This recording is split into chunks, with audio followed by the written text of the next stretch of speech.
हिंसक और भयानक नरभक्षी डायनासोर।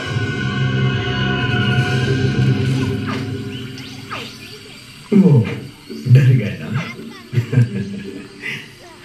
सचमुच के डायनासोर नहीं है, ये है खारे पानी के मगरमच्छ। हम इन्हें बारू कहते हैं। हर साल वर्षा ऋतु की पहली बारिश में इनका प्रजनन होता है।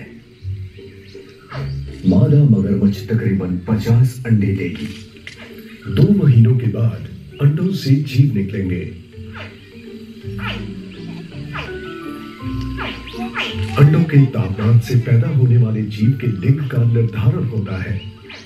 ठंडा तापमान मादाओं को उत्पन्न करेगा, जबकि गर्म तापमान के कारण नर पैदा होंगे।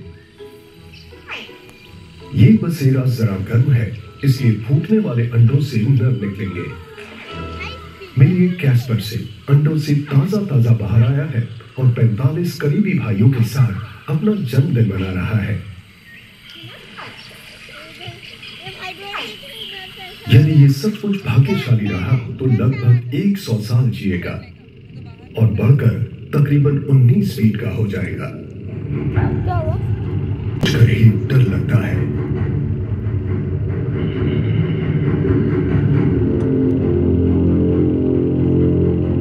कैस्पर अभी भी नन्हा सा है, लेकिन अपने आकार की कमी को वो अपने रवैये से पूरा करता है।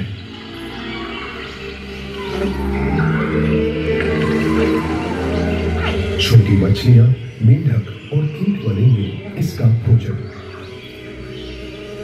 लेकिन इन्हें पकड़ना इतना आसान भी तो नहीं है।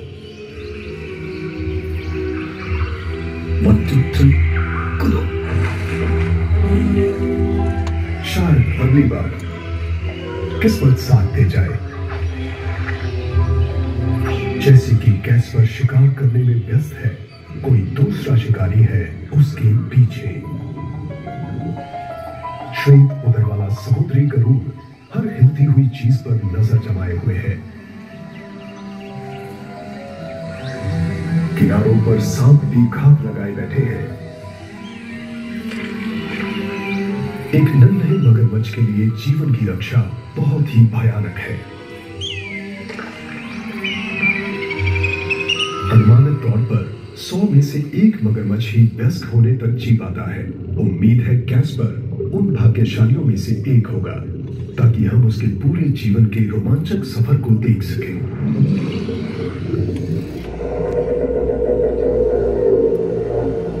कैस्पर का जन्म हुआ था कैकड़ू में, ऑस्ट्रेलिया की धरती पर सबसे बड़ा नेशनल पार्क। ये धरती है प्राचीन संस्कृति की, विराट जलप्रपातों की और विशाल जलीय भूमि की।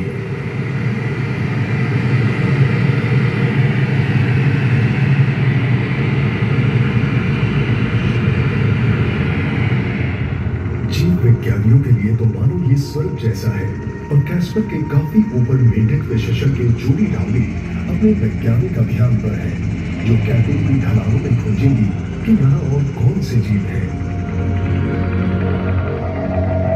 ये बीहड़ इलाका है और कई जगहें तो ऐसी हैं जहाँ जैविक विविधता को देखने के लिए पहले कभी किसी के कदम नहीं पड़े हैं। इसलिए हम अब भी जान रहे हैं कि नीचे क्या है, और कुछ जगहों तक पहुँचने के लिए एकमात्र साधन है हेलीकॉप्टर।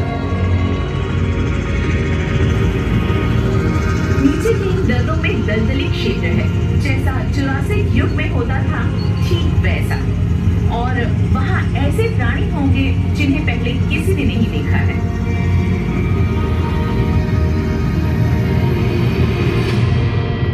नई प्रजातियों की खोज में लगी जोड़ी के लिए ये सबसे सही जगह है।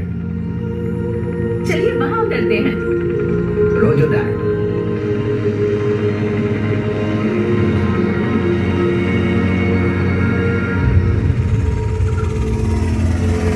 जूडी ऑस्ट्रेलियन म्यूजियम के लिए काम करती है और अपने अभियान में वो मेंढकों की सभी प्रजातियों और उनकी सेहत के बारे में खोजे गए आंकड़े इकट्ठा करेंगी, और इन सूचनाओं का उपयोग विश्व भर में मेंढकों को बचाने के लिए किया जाएगा।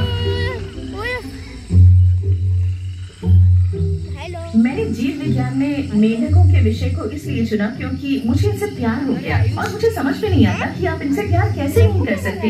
इनकी गोल आंखें, पैरों की झिल्लियां, सच में ये कितने नाजुक और कोमल हैं।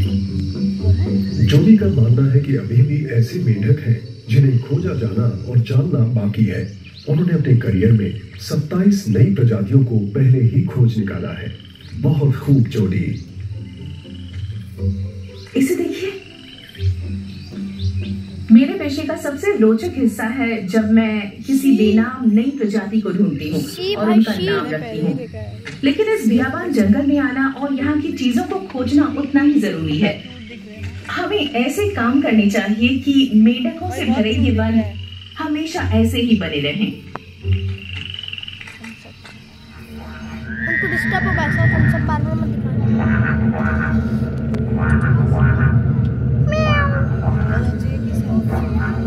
वो है ना, बहुत फिजिक्स के अंदर साइंस भी है, इधर बायोलॉजी, बाद में ओडिसी में। दुनिया के ज्यादातर मेंढक निशाचर होते हैं। इन्हें खोजने के लिए अंधेरा होने के बाद का समय सबसे सही है। इसलिए हेडलैम्प पहन लें या टॉर्च ले लें और मेंढकों की आवाज की दिशा में बढ़कर उन्हें खोजते रहें। लेकिन यहाँ मुझे बहुत ज्यादा सावधान रहना होगा क्योंकि यहाँ खारे पानी के मगरमच्छ भी हैं।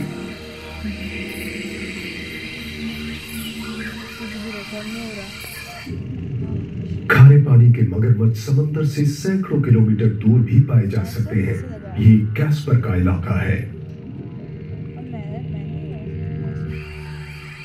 आज की रात उसे सिर्फ मगरमच्छों से ही सावधान नहीं रहना। जहां भी मेंढक होंगे वहीं पर होंगे मेंढक के शिकारी।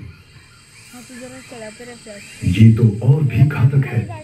अपने लंबे विष दंतों से ही जानलेवा जहर छोड़ता है। आप नहीं चाहेंगे कि वो आपको काटे। ये ऑस्ट्रेलिया का सबसे जहरीला सांप है, इसलिए मैं तो इसके पास भी नहीं जाऊंगी। सही फैसला। अस्पताल से दूर इसका एक बार यानी जान भी जा सकती है।